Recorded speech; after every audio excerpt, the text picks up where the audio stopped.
The Sunday school lessons for June 23rd, 2024 are God is trustworthy and full assurance. Hebrews chapter 6, verses 9 through 20. Welcome, viewers and subscribers, to my channel Read With Me. I am Audrey. This is an audio reading of the lesson with intermittent commentary. Verses 9 through 10. Even though we speak like this, dear friends, we are convinced of better things in your case, the things that have to do with salvation. God is not unjust.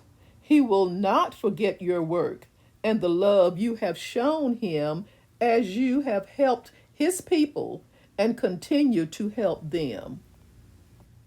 The opening phrase, even though, indicates that what follows contrasts in some way with what has just been said.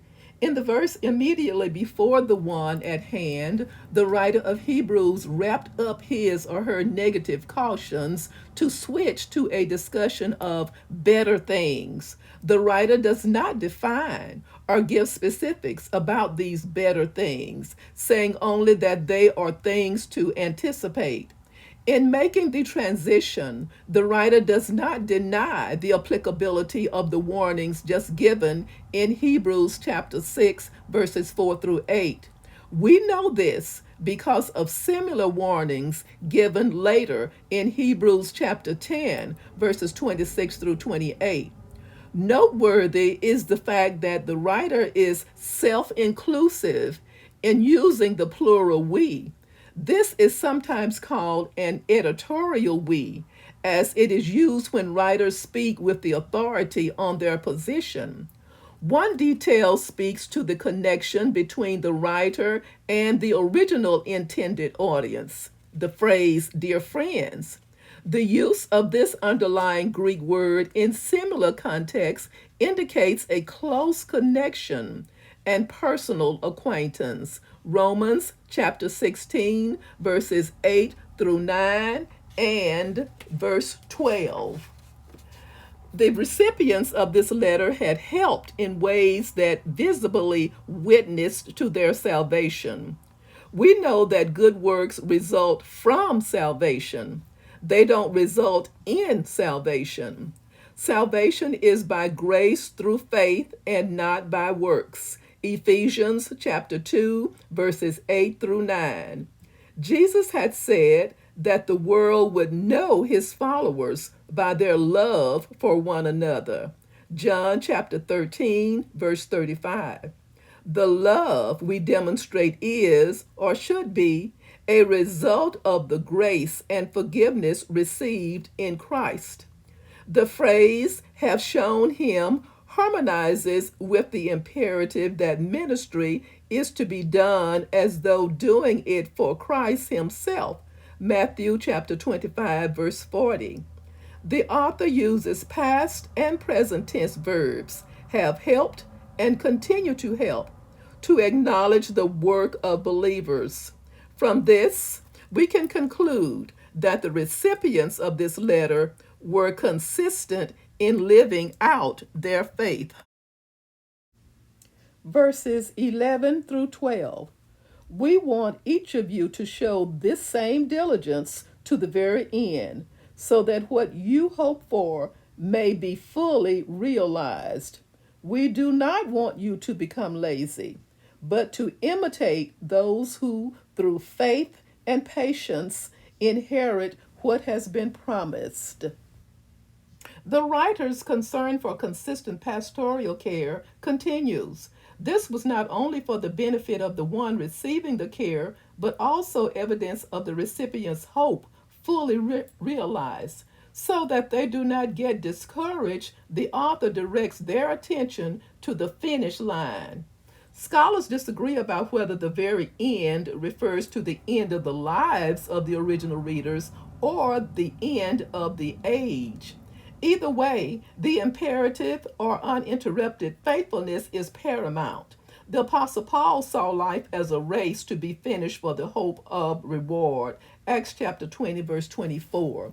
The opposite of being diligent is to be lazy. The underlying Greek word occurs in only two places in the New Testament, here and in Hebrews chapter 5 verse 11. There the translation is the phrase no longer try, found in a context that warns against failing to hear.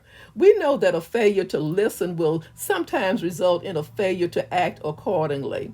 The author hopes the readers will both hear and minister according to the truth. The author of Hebrews realizes that the readers may need more than a pep talk in this regard. Thus, the readers are encouraged to follow the example of those who have been faithful in ministry. 1 Corinthians chapter 4, verse 6. Verses 13 through 14. When God made his promise to Abraham, since there was no one greater for him to swear by, he swore by himself, saying, I will surely bless you and give you many descendants. The promise in view is found in Genesis chapter 22, verses 15 through 18. Before we delve into the nature of that promise, we note that making a vow or swearing an oath is virtually the same thing. Psalm 132, verse 2 depicts the two actions in parallel lines. It was permissible in the Old Testament era to swear by the name of Israel's God because he was the only true God. Deuteronomy chapter 6, verse 13. Thus, when God himself makes a promise or swears an oath, he must swear by himself because no one greater in the universe exists by which to swear.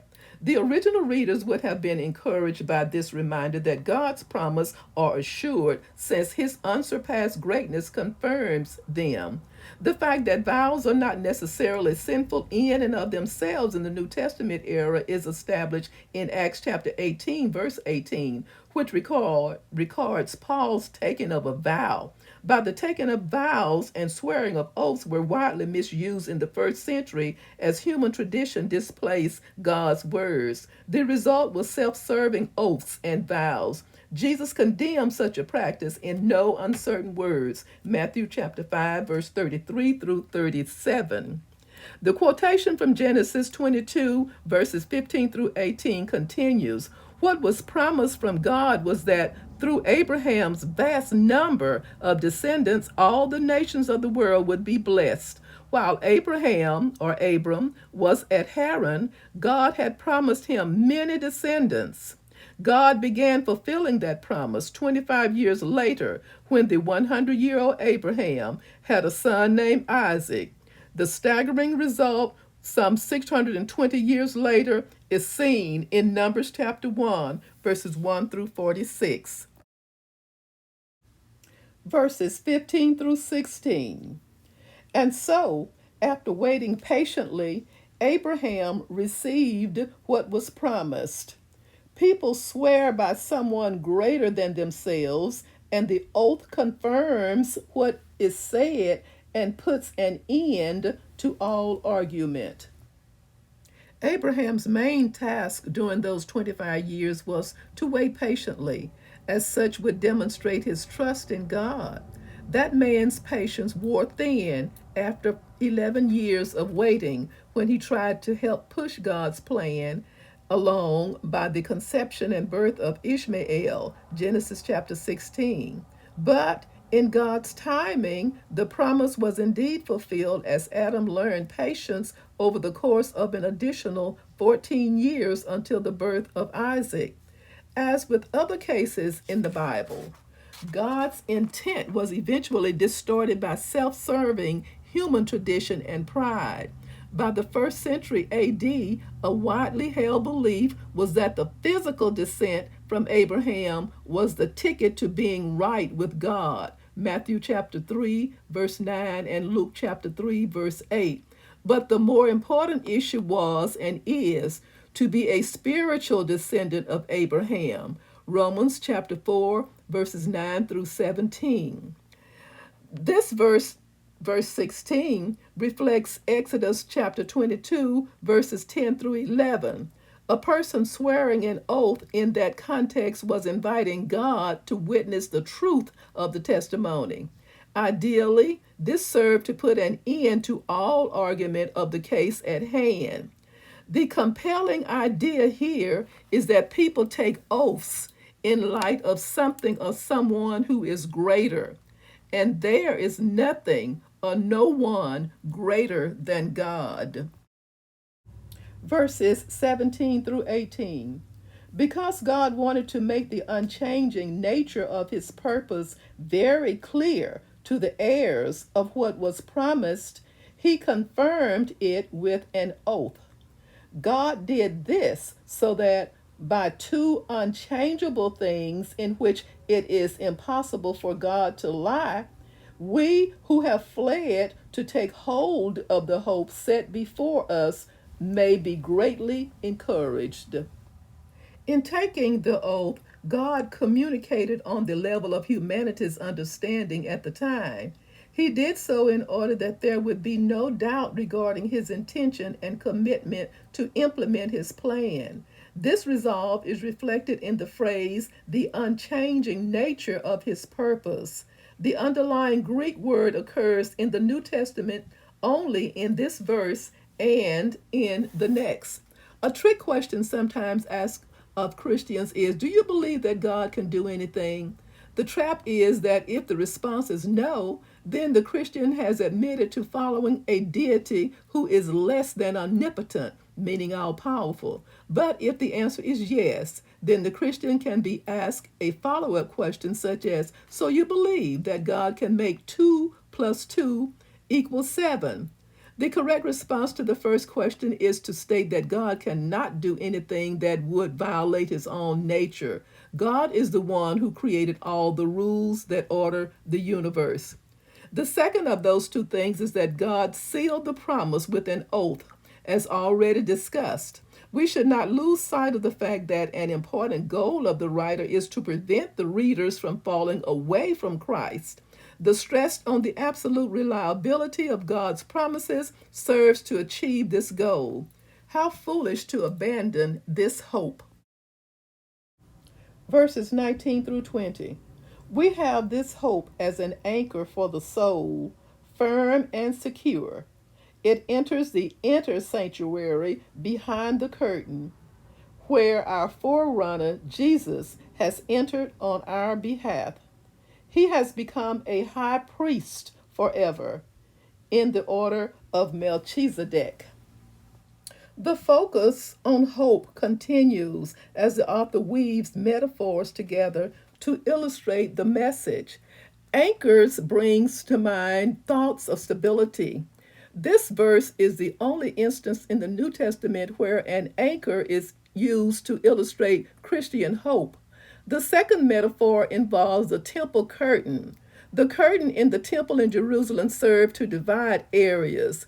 As the writer later notes, behind the second curtain was a room called the most holy place. Hebrews chapter 9, verse 3. Rules for going behind that curtain to enter the most holy place were highly restrictive. Leviticus chapter 16.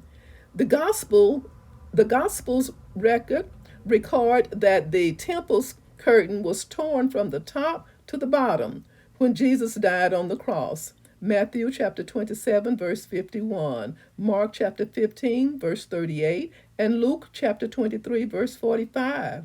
Thus Jesus was in some sense our forerunner on our belief. The writer of Hebrews explains this further in Hebrews chapter 10 verses 19 through 25.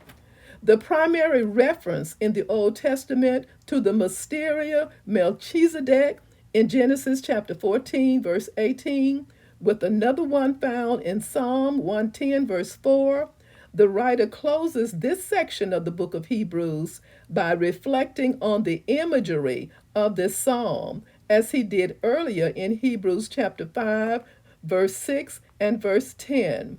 Reference to this ancient person invites further explanation, an explanation that follows immediately in Hebrews chapter 7, verses 1 through 17. Thank you so very much for listening. Join me soon for the next Read with Me. Stay safe and may God bless.